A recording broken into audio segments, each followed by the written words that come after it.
parlais du coup, à la moto, ça se passait plutôt bien. À ce moment-là, pour vous, c'est juste un hobby ou vous pensez déjà à peut-être en faire votre métier, une carrière? Je l'ai toujours ressenti comme un hobby. Et peut-être que c'est ma chance quelque part. C'est-à-dire, je ne l'ai pas ressenti comme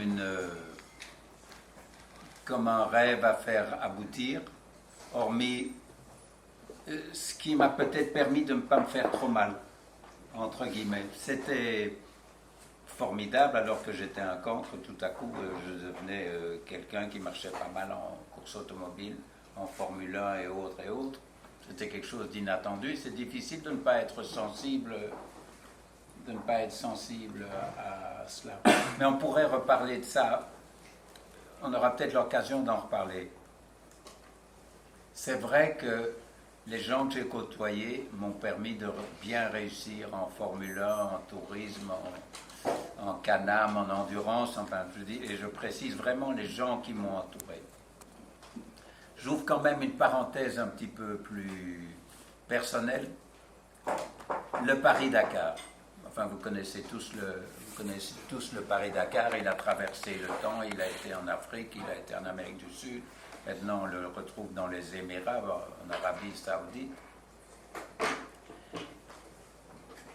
La perspective intellectuelle, c'est passé de quoi? À être monorail, c'est-à-dire avoir une envie gagnée, un objectif gagné. Ça vous offre une vision du monde, je l'appelle monorail, mais enfin disons une vision étroite.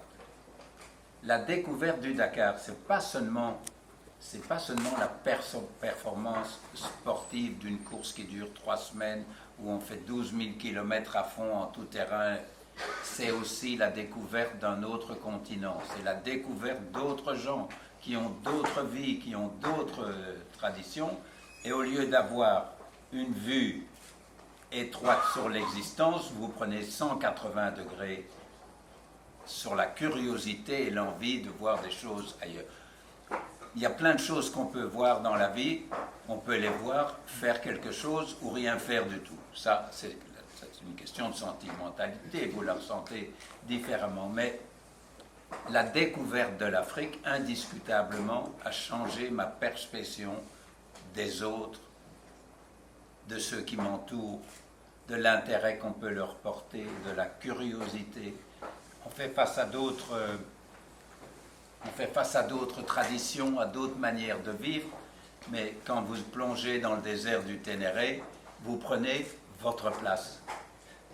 C'est-à-dire que vous mesurez combien vous volez quelquefois à des altitudes qui ne sont pas les altitudes réalistes d'une existence, et vous voyez des gens qui vivent avec le minimum, qui sont heureux, qui se débrouillent, et ça vous force à trouver des solutions, en tous les cas des constats que vous ne pouvez pas éviter et vous ne pouvez pas tricher.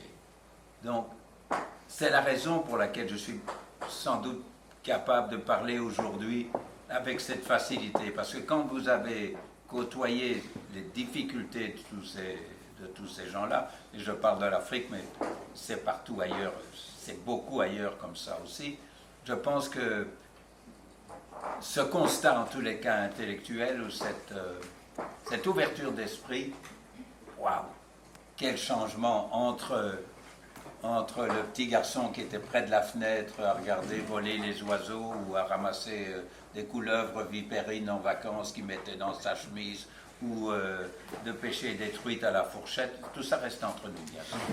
Inutile de faire de la promotion là-dessus. Bien sûr, c'est autre chose, c'est inattendu, mais voilà, il y a ces gens merveilleux que vous rencontrez dans une vie, et je reviens sur cette chose-là.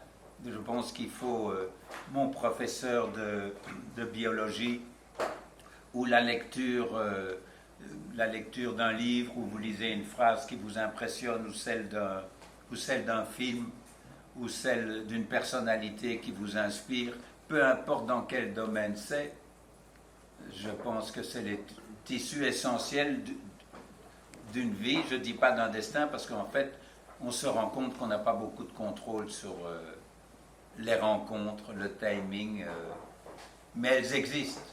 Elles existent. C'est pour ça qu'on ne sait pas. Je peux pas personne ne peut les définir. C'est facile de dire après il a eu un destin formidable. Ok, mais l'histoire est écrite, c'est fini. Moi je suis à la fin de mon histoire, qu'on le veuille ou non. Le temps aujourd'hui est précieux.